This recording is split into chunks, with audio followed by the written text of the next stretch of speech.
Hello friends, welcome back to my channel. Today we are going to continue with the molecular basis of inheritance और आज का topic बहुत interesting है. Last time we have studied the basics of the term that genome and genomics क्या होता है, इसको हमने लास्ट टाइम देखा था. आज बारी है स्टडी करने की ह्यूमन जीनोम प्रोजेक्ट, मतलब the complete study of human genes. Okay, तो जिस प्रोडक्ट के जरिए एक ऐसी टारगेट रखा है कि ह्यूमन के हर जीन को आइडेंटिफाई किया जाए, उनका एक ऐसी स्ट्रक्चर के बारे में जानकारी देना है, उसके लोकेशन के बारे में, और फिर सबसे इंपॉर्टेंट जीन के फंक्शन के बारे में एक ऐसी जो स्टडी है वो ह्यूमन जीनोम प्रोजेक्ट के जरिए किया जा रहा है. ऑलमोस्ट सारे ह्यूमन जीन्स ऑलमोस्ट आइडेंटिफाई हो चुके हैं. ओके, तो उसके बारे में जानकारी लेंगे कि स्टार्ट कैसे हुआ, एम क्या है.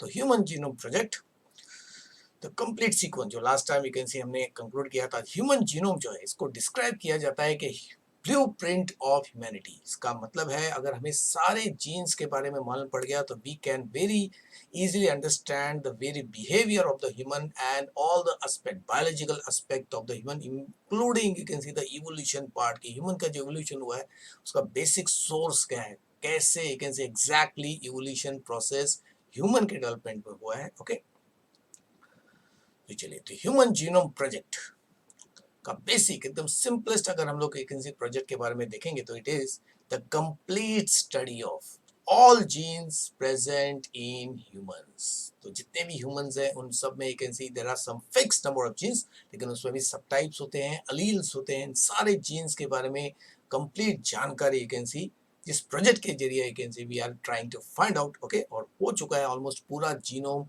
आइडेंटिफाई हो चुका है. ओके, चलिए, तो सबसे पहले थोड़ा सा फिर से जीनोम और जीनोमिक्स के बारे में थोड़ा सा रिवाइज कर लेते हैं.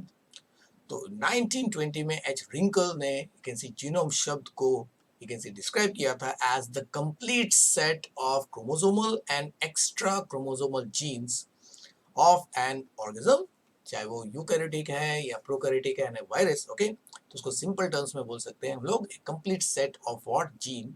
Okay, one single set of the gene. Thomas Roderick ने 1986 में सबसे पहले वर्ड यूज किया genomics, which is the science of study of genes. और इस यू कैन सी साइंस को एक नया साइंटिफिक डिसिप्लिन भी कहते हैं. It is a new branch of science जिसमें जीन्स के बारे में स्टडी होता है. तो बेसिकली क्या किया जाता है, इसमें मैपिंग करते हैं, sequencing and analysing the genome, मतलब कंप्लीट जीन, सारे जीन्स का you can see what mapping, location, sequencing, उसका स्ट्रक्चर और एनालाइज की वो फंक्शन क्या करता है उसको स्टडी किया जाता है. इन शॉर्ट फॉर्म में genome is the haploid set of genes और one set of genes of a particular organism. And genomics is the science of study of all genes, that is the science of study of genome. Okay, ये हमने देख लिया था. और human में अभी total human jeans मतलब human genome कितना है, तो आज के डेट में देयर आर अप्रॉक्सीमेटली 33,000 जीन, यानी कि 33,000 जीन्स का आइडेंटिफिकेशन हो चुका है, उसका मैपिंग हो चुका है, सीक्वेंसिंग हो चुका है, एनालिसिस भी हो चुका है. Okay, and the process is continued because still there may be some more genes जो अभी तक यू कैन सी डिस्कवर नहीं हुए हैं. Okay, so that is a continuous process and one day we will be able to you can see pinpoint exact number of genes of human. Okay, चलिए अभी आगे बढ़ते हैं. तो HGP, which is the short form of Human Genome Project. So it is a multinational research project, क्योंकि एक country के you can see what possible नहीं है और एक इंस्टीट्यूशन के you can see possible नहीं है, because you can see there are so many genes, 33,000 genes को आइडेंटिफाई किया गया है. तो the work has been distributed among the different nations because आपको अल्टीमेटली हर टाइप के ह्यूमंस के you can see what genes को स्टडी करना है, because जीन्स में भी वेरिएशंस होते हैं, हर टाइप के एलील्स को स्टडी करना है. ओके, इसके लिए multinational number of countries are involved in this project to determine the complete genomic structure of humans. तो ह्यूमन का complete genome you can see उसका structure, composition, you can see function, सब study इस project में किया गया है. या बोल सकते हैं इट मेनली इन्वॉल्व्स, तो ह्यूमन जीनोम प्रोजेक्ट में मेनली क्या किया गया है, मैप. जैसे हम लोग मैप बोलते हैं कि हर जगह का लोकेशन जो उसका मैप कहलाता है, उसी तरह हर जीन का लोकेशन एक पर्टिकुलर क्रोमोसोम में होता है. तो we are in a position to know the exact location of every gene on the chromosome. And उसका सीक्वेंसिंग मतलब उसका स्ट्रक्चर क्या है, उसका न्यूक्लियोटाइड सीक्वेंस क्या है, मतलब कोडिंग क्या है, okay, of the nitrogenous bases. और फिर उसका एनालिसिस करना है जिसमें फंक्शन ऑफ एवरी जीन, क्योंकि कुछ जीन्स जो है जो डायरेक्टली जीन प्रोडक्ट को तैयार करते हैं with the help of we can see RNAs, और कुछ जीन एक दूसरे को कंट्रोल करते हैं, रेगुलेशन का काम करते हैं। ओके, जीन एक्सप्रेस जब होता है तो अल्टीमेटली फाइनल प्रोडक्ट बनता है which is a protein which can be enzymatic, non enzymatic, और it can be a structural protein. Okay, तो एचजीपी का ये main you can see target है। चलिए, so this project work towards the determination of complete DNA sequence, मतलब codon. Okay, जो DNA में होता है, ओके, वी नो, क्योंकि gene is actually A segment of DNA. Okay, और डीएनए का जो सीक्वेंस है वही डिटरमाइन करता है the type of protein which is make, और टाइप ऑफ प्रोटीन डिटरमाइन करता है द पर्टिकुलर कैरेक्टरिस्टिक जो जीन कंट्रोल कर रहा है। तो पहले तो बैकग्राउंड देख लेते हैं। इनिशिएटेड बाय, ये सबसे पहले ये प्रोजेक्ट किसने इनिशिएट किया था? International administration of human genome organisation, जिसको शॉर्ट में ह्यूगो कहते हैं, and started by coordinated by joint venture. तो US department of energy, USA का department of energy and national institute of health, NI short में, तो शॉर्ट फॉर्म आपको आ सकता है। तो ये दोनों इंस्टीट्यूट जो है ये America, that is you can see what, USA का, you can see one of the most important departments है। और बाद में इसमें यूनाइटेड किंगडम का भी पार्टिसिपेशन हुआ, ओके, एज ए को you can see what sponsor, that is Wellcome Trust of United kingdom. तो the project was started in 1990 and the target was कि 2005 में 2005 it was supposed to get completed, okay, और सबसे पहला rough draft जो है 2000 में you can see what, you can see provide कर दिया फॉर द पब्लिक। ओके, कितने जीन्स है, तो उस टाइम पे generally 20 to 20,000 you can see genes के बारे में जानकारी हो गई थी। Okay, the first you can see print out of all the genes were actually obtained on 2000 you can see here, और it was completed in 2003। okay, यानी कि 2 साल पहले ही नेचुरली जो टारगेट था वो कंप्लीट कर लिया गया। तो मेन टारगेट था to identify and map an originally estimated, यानी कि शुरुआत में ये माना जाता था कि देयर आर अबाउट 80,000 से 1 lakh genes in the human genome, और it is approximately 3 billion base pair, यानी कि जो डीएनए सीक्वेंस है, DNA sequence is nothing but the sequence of the nucleotide you can see base pair. Okay, तो about 3 billion base pairs are estimated in what, the human genome. And then, तो इसके लिए almost you can see 12 countries का participation था। United States, you got United kingdom, France, Germany, Japan, China, along with our own country India is also you can see what fortunate to have the being the part of this project। okay, क्योंकि India में diversity बहुत ज़्यादा है among the you can see what people। okay, तो हर most you can see हर type के you can see humans India में पाए जाते हैं। तो naturally genetic diversity in India is very of human is very high. तो इसके लिए स्टडी जो है, स्टडी के लिए इंडिया इज वन और was one of the you can see main participant. चलिए, तो अभी कुछ हाईलाइट देखते हैं, बैकग्राउंड देखते हैं। ओके, तो it was a international research project जिसका काम था कि 80 to 1 लाख जीन्स जो एस्टिमेटेड था, ओके, ह्यूमन जीनोम का कैसे स्टडी करना है, both physical and functional stand पर। फिजिकल मतलब where are the genes located, कौन से क्रोमोसोम में, एंड फंक्शन मतलब what the gene actually does, क्या वो दूसरे जीन को कंट्रोल करता है या किसी प्रोटीन को वो कंट्रोल कर रहा है, फॉर्मेशन ऑफ प्रोटीन, और उससे कौन सा प्रोडक्ट तैयार होता है। तो एवरी एस्पेक्ट यू कैन सी हमें स्टडी करना है। एंड देन, तो जेम्स वॉटसन जिन्होंने डीएनए स्ट्रक्चर को सबसे पहले प्रपोज किया था, okay, he was the head of the institute जिन्होंने ये स्टार्ट किया था 1988 में। ओके, लेकिन बाद में you can see Bernadine Healy के साथ उनका थोड़ा सा डिसएग्रीमेंट हो गया, and then this you can see for 2 years। Okay, क्योंकि 1990 में स्टार्ट हुआ है, तो 2 years के बाद ही was replaced by Francis Collins ने। ओके, एंड द सेंटर जहाँ पे ये रिसर्च का main you can see what control है, तो that was change to National Human Genome Research Institute, that is NHGRI in 1997 में। तो 1997 में द रिसर्च इंस्टीट्यूट का नाम national Human Genome Research institute you can see what रख दिया गया। चलिए, अभी आगे बढ़ते हैं। तो पहले देखते हैं कि what was the goals of human genome Project को गोल्स। तो सबसे प्राइमरी या ओरिजिनल एम क्या था, to get the detailed map of the human genome. तो मैप का मतलब होता है लोकेशन, क्या है, यानी कि जितने भी जीन्स है ह्यूमन में उनका लोकेशन कहाँ है। ओके, तो द मैप में नेचुरली मेजर आएगा द न्यूक्लियोटाइड कौन कौन से है, okay. Then more than 3 billion base pair nucleotide को नेचुरली सीक्वेंस करना है। This map will help in determine the location of genes in the genome, मतलब क्रोमोसोम में कहाँ पे पाए जाते हैं जीन्स। और ultimately can see that is the primary can see सबसे मेन एम कि हर जीन का सीक्वेंस मालूम होना चाहिए और ये जीन्स किस क्रोमोसोम में कैन सी लोकेटेड है, okay. That was the main M, तो identify all genes present in the human DNA, and till date you can see 33,000 genes have been identified, okay। तो उनका मैपिंग हुआ है, उनका sequencing और उनका फंक्शन भी ह्यूमन को यू कैन सी पता चल गया है। Identify function of all genes of the human, identify the genes which are associated with human genetic diseases, ताकि you can see disease detection के नए tools you can see develop की जा सके, so that accurate you can see detection of the disease can possible whether वो genetic है non genetic है। तो उसी से थेरेपीज एंड क्योर भी क्या होगा डिसाइड होगा, okay. Because almost every condition of the human, every problem of the human is hidden in the genes, क्योंकि जीन अगर नॉर्मल है तो पर्सन विल नॉर्मल, लेकिन जीन्स अगर फॉल्टी होंगे तो person will show the defect, okay, either severe और mild. तो understand, we have to understand the human genome projects, ultimately we will also understand the human biology, okay, the various aspect of the human, okay, चाहे वो physiological है, psychological है, human behavior and evolution, okay। और साथ में gene structure and function of other species, मतलब phylogenetic relationship, यानी कि ह्यूमन का रिलेशनशिप किस ऑर्गेनिज्म के साथ क्लोज का है, किससे नजदीक है। ये तो हम लोग बोलते हैं कि हमारे पूर्वज you can see they were monkey like animals, उसे एप्स बोले, तो ये रिश्तेदारी ज्यादा क्लोज किसके साथ है, ओके।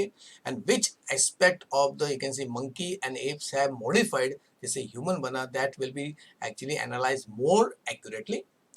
एंड फिर the map and sequence the genome of other model organisms, यानी कि ह्यूमन के जीन को स्टडी करने के लिए सबसे पहले दूसरे ऑर्गेनिजम्स को क्या किया गया था, पहले ट्राई किया था। तो उनके ऑर्गेनिजम्स के उसका सीक्वेंस हमने देखेंगे, तो जिन ऑर्गेनिजम्स को पहले स्टडी किया उनके सारे जीन्स को एक से स्टडी किया, तो उसके इंफॉर्मेशन को, उनके टेक्निक्स को, जिस टेक्निक से इन ऑर्गेनिजम्स के जीन को आइडेंटिफाई किया, उसी टेक्निक से फिर ह्यूमन के जीन्स को भी डिटेक्ट किया गया, ओके। तो उसको कहते हैं मॉडल ऑर्गेनिजम्स, ओके। यानी कि पहले एक मॉडल बनाया जाता है, तब जाके एक्चुअली वो मॉडल सक्सेसफुल होता है, तो उसको फिर हम लोग क्या है main you can see what actual you can C structure तैयार करते हैं, ओके। जैसे किसी भी बिल्डिंग के कंस्ट्रक्शन में सबसे पहले मॉडल तैयार किया जाता है, ओके। पहले उसको स्टडी करते हैं और उसमें फिर नेचुरली थोड़ा सा चेंजेस लाके फिर actual you can C building construct की जाती है, ओके। तो इसी तरह तो सबसे पहले डायरेक्टली ह्यूमन के जीन्स को स्टडी नहीं किया, पहले you can C simpler living organism जिनके पास जीन्स कम है, ओके, उनको स्टडी किया, उनके जीन्स को आइडेंटिफाई किया, okay.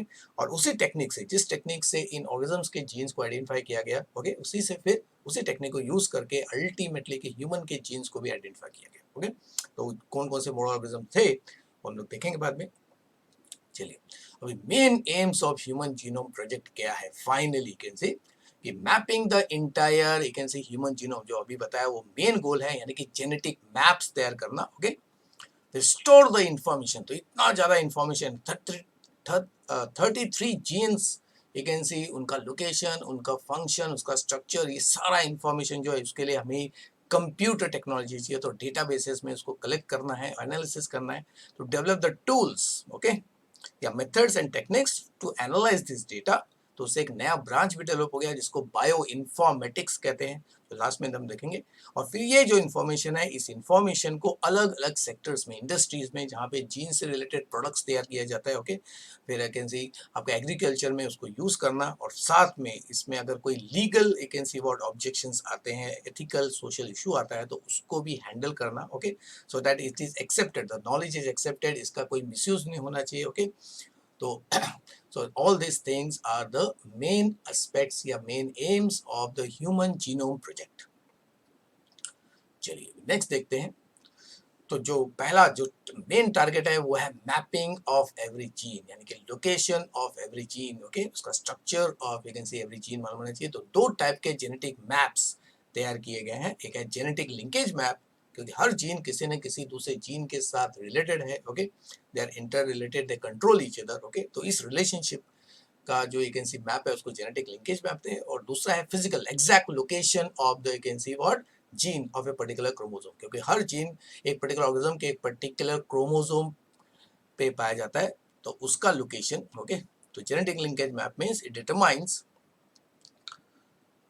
the relative arrangement and approximate distance between genes and markers on the chromosome, ताकि आइडेंटिफिकेशन हो सके. Okay, and it specifies physical map का मतलब है the physical location of genes on the chromosome in base pair, मतलब sequencing, and the distance between them. Okay, तो जीन्स के बीच में, क्योंकि जीन्स, एक जीन और दूसरे जीन के बीच में naturally there is non gene segments. Okay, या नॉन कोडिंग सेगमेंट्स. ओके, तो अगर आपको पूरा सीक्वेंस मालूम पड़ गया तो उसमें से हम लोग जीन वाले पार्ट को आइडेंटिफाई कर सकते हैं वेरी इजीली. ओके, तो physical map is the exact location कि क्रोमोसोम के कौन से पार्ट्स है, कहाँ से जीन स्टार्ट होता है, कहाँ पे जीन एंड होता है, उसको फिजिकल मैप कहते हैं.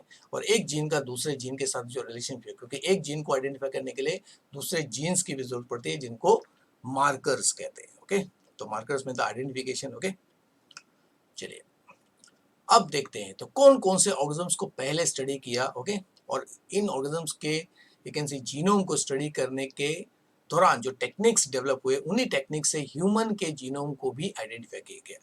So you got Escherichia coli. Okay, so it is one of the, you can see what, bacteria which is present in human intestine itself. Okay, then Saccharomyces cerevisiae, that is the yeast. Then you got Drosophila, one of the most important, you can see what, material used for understand the genetics, especially the mutation को study करने के लिए Drosophila को use किया. Okay, then Mycobacterium genitalium, जो you can see what it's a one of the very common organism जो reproductive organ में infections create करता है. हीमोफिलस इन्फ्लुएंजा पॉजिटिव एजेंट है इन्फ्लुएंजा.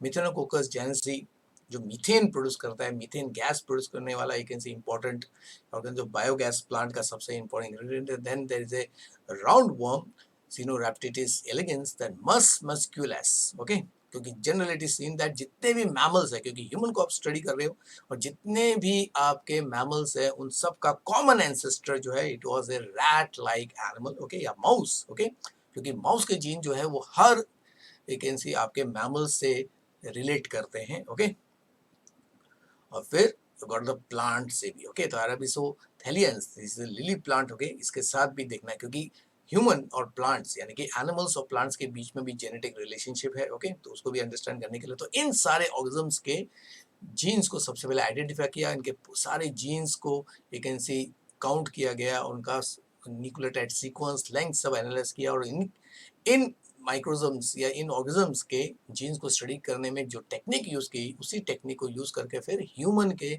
जीन्स को भी एनालाइज किया, तो उससे ह्यूमन जीन्स जल्दी आइडेंटिफाई हो गए. ओके, और साथ में ये भी मालूम पड़ा कि कितने जीन्स ह्यूमन के साथ सिमिलर है, और उसी से हम लोग genetic relationship that is phylogeny को भी अंडरस्टैंड कर सकते हैं. ओके, चलिए तो दिस इज द टेबल जिसमें आपको दिख रहा है कि ह्यूमन होमोसेपियन उनके पास 46 क्रोमोसोम है, and there are estimated gene number अभी तक जो है टारगेट है, ये तो मतलब अप्रॉक्सीमेट नंबर है 33,000, और उसमें 3 बिलियन बेस पेयर्स है. ओके, एंड माउस देखो, माउस के पास क्रोमोसोम नंबर 40 है, एस्टिमेटेड जीन इज 25,000, मतलब almost you can say similar है. ओके, ह्यूमन से उसमें एस्टिमेट साइज अगर देखेंगे तो ऑलमोस्ट सेम है. तो ह्यूमन के पास भी 3 बिलियन बेस पेयर्स है, और माउस के पास भी 2.7 billion you can see base pair. Almost you can see the DNA का जो अमाउंट है वो ह्यूमन और माउस में एग्जैक्टली सेम है. ओके, लेकिन सिमिलैरिटी में थोड़ा सा फर्क है. Drosophila that is a fruit fly. Okay, इसका 8 ही you can see what chromosome है, gene number is what 13,000, but the estimated size okay is 165 million. तो इस तरह आप देखेंगे. ओके, तो बैक्टीरिया जो सबसे सिंपलेस्ट ऑर्गेनिज्म है इस ग्रुप में, उसके पास एक ही chromosome. No, bacteria is prokaryotic, it has a single circular you can see what DNA, और उसके पास estimated you can see 4,400 genes है, एंड 4.6 मिलियन एस्टिमेटेड साइज के बेस पेयर्स है. ओके, यानी कि ऑर्गेनिज्म अगर सिंपल रहेगा तो इसमें number of genes will be actually less. Okay, तो इससे ये you can see note down होता है. तो इस तरह हम लोग एक ऑर्गेनिज्म का रिलेशनशिप दूसरे ऑर्गेनिज्म से भी क्या है देख सकते हैं, क्योंकि जीन्स अगर आइडेंटिफाई होता है तो उनके सिमिलैरिटीज भी अल्टीमेटली आइडेंटिफाई होती है. ओके, तो जितने ज्यादा जीन सिमिलर है these organisms will be genetically more similar. तो उसका एग्जांपल देख लेते हैं. ओके, तो studies on human genome project. Okay, तो इसमें कुछ फैक्ट्स जो कैन सी आइडेंटिफाई है. टोटल नंबर ऑफ जीन जो हमने देखा मैन एंड माउस का almost you can see same ही है. ओके, और 85% of human genes are similar to mouse, 96% are with monkey and 98% is with apes. Okay, तो इसका मतलब है human जो है it is more close to apes, they are genetically more close to apes than monkeys and monkey mouse के साथ उसका genetic relationship थोड़ा सा दूर है, तो इसका ये भी रिलेशनशिप कि माउस से ही monkey you can see group तैयार हुआ इन ए सीक्वेंस, ओके, उसको पेडिग्री बोल सकते हैं, ये हमने ह्यूमन इवोल्यूशन में आपने स्टडी किया होगा, ओके। और फिर मंकी से ही एप ग्रुप तैयार हुआ और एप से ही फिर ह्यूमन ग्रुप तैयार हुआ, सो दैट एग्जैक्ट रिलेशनशिप कौन से जीन्स में मॉडिफिकेशन आया, तो हम लोग ह्यूमन जीनोम के स्टडी से हम लोग कर सकते हैं, ओके, और कर रहे हैं, ओके। फिर DNA content of lily is 18 times more है, ओके, हमने अभी देखा, लेकिन it produces very less number of proteins, क्या कि number of genes are less. फिर इस कोले अगर देखेंगे उसके पास है सिंगल क्रोमोसोम है, लेकिन human genome is only 6 times larger than it and it has got 5 times more genes, okay, तो this is the can see इस तरह हम लोग हर लिविंग ऑर्गेनिज्म के बीच में जो डीएनए का कैन सी व्हाट कंटेंट है, उसमें जो जीन्स है उसको हम लोग कंपेयर कर सकते हैं, और उस कंपैरिजन से हमें सिमिलैरिटी और डिफरेंसेस दोनों आइडेंटिफाई होते हैं, जिससे the genetic relationship can be identified more accurately. चलिए अभी ह्यूमन का जीनोम विद अदर मैमल्स जो देखते हैं कि human this is mouse, okay, the monkey and you can see apes, क्योंकि according to the evolution mouse से ही क्या हुआ है, एडाप्टिव रेडिएशन होके अलग अलग टाइप के क्या है मैमल ग्रुप्स तैयार हुए, ओके। तो अगर देखेंगे तो ह्यूमन और एप के बीच में 98% सिमिलैरिटी है, ओके। तो दिस जो आपको एप दिख रहा है ये है गोरिल्ला, ओके। देन ह्यूमन और मंकी के बीच में 96% है एंड ह्यूमन और माउस के बीच में 85% है, ओके। यानी कि माउस से एक्चुअली सबसे पहले जो रेडिएशन हुआ, रेडिएशन इवोल्यूशन का जो रेडिएशन हुआ उससे मंकी तैयार हुए, okay, through a number of stages monkey से एप्स तैयार हुए, एप्स से ही ह्यूमन तैयार हुए। तो इस तरह the pedigree of every organisms can be you can C analyse more easily कि कौन ऑर्गेनिज्म किससे डेवलप हुआ है, ओके, किस पॉइंट से डेवलप हुआ है।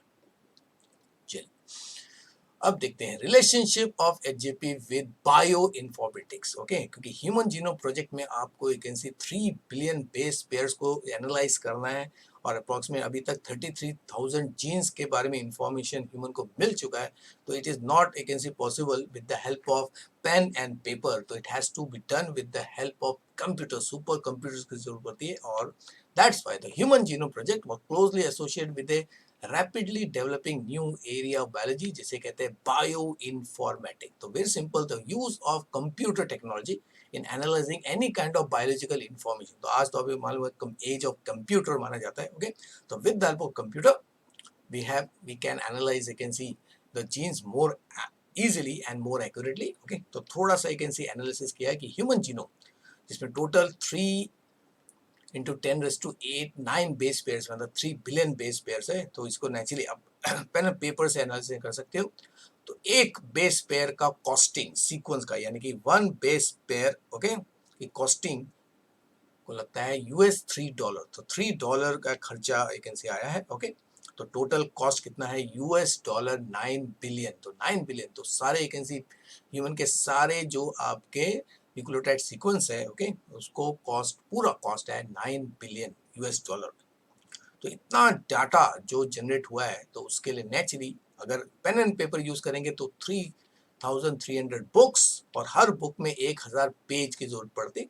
इसके लिए इस सारे डेटा को स्टोर करके, ओके, उसको प्रॉपर्ली एनालाइज करने के लिए नेचुरली एक नया ब्रांच डेवलप हुआ जिसको बायोइन्फॉर्मेटिक्स कहते हैं। तो simply it means the bioinformatics is used of computing technology to analyze and store biological data, okay। So that is also very, you can see, very important, you can see what career, so many people actually now are associated with the bioinformatics, क्योंकि biology में बहुत सारी field में, medicine में, biotechnology में बहुत सारा data collect किया जाता है, ओके। इन डेटा को अभी कंप्यूटर टेक्नोलॉजी से एनालाइज किया जाता है, साथ ताकि जो रिजल्ट आए वो बहुत जल्दी आए, ज्यादा एक्यूरेट आए, ओके। चलिए तो फर्स्ट प्रिंट आउट देख लेते हैं कि पहला प्रिंट आउट जो एचजीपी का आया था वो कैसा था। तो this is DNA database, okay, जहाँ पे डीएनए के मतलब जीनोम जितने भी जीन्स है उनके सारा इंफॉर्मेशन को क्या है स्टोर किया गया है, okay. And this are the machines जो कहलाती हैं डीएनए सीक्वेंसर। तो इसी में डीएनए सैंपल डाला जाता है, ओके, और the machine automatically identifies the sequence of the DNA nucleotides, उसको सीक्वेंसर कहते हैं, ओके। और यहाँ पे नेचुरली डीएनए डेटाबेस फाइल्स को स्टोर किया गया है, ओके। With alpha complete. यहाँ पे आपको कैन सी डिस्क दिख रहे हैं, डिस्क में ये ओरिजिनल कैन सी डिस्क है जिसमें डीएनए के इंफॉर्मेशन को स्टोर किया गया है। ओके, चलिए, तो ultimately you can see the end line of today's lecture कि what is the importance of you can see HGP. Okay, तो सीक्रेट ऑफ आवर कॉम्प्लेक्सिटी था, तो हमें मालूम है कि ह्यूमन यू कैन सी पूरे लिविंग वर्ल्ड में सबसे कॉम्प्लेक्स है, सबसे इंपॉर्टेंट एंटिटी है। ओके, तो ये अल्टीमेटली हमें मालूम पड़ा है कि it is not lying in the our genes, यानी कि हमारे नंबर मतलब कितने जीन्स हमारे पे उस पर डिपेंड नहीं करता है, वो डिपेंड करता है कि how our body uses that gene, क्योंकि जीन्स तो हर ह्यूमन में सेम ही है, almost you can see 33,000 genes तो सब में सेम होता है। तो डिपेंड करता है कि पर्टिकुलर ह्यूमन का बॉडी इन जीन्स को किस तरह यूज करता है, प्रॉपर्ली एक्टिवेट करता है तो नेचुरली प्रॉपर प्रोटीन्स बनेंगे। ओके, अगर एक्टिवेट नहीं होगा तो उसी से नेचुरली जेनेटिक डिसऑर्डर, और अगर किसी जीन में कोई भी फॉल्ट हो गया तो उससे म्यूटेशन एंड जेनेटिक डिसऑर्डर हो सकता है। Okay, so this understanding will help us to understand the structure and function in other species also, because we have seen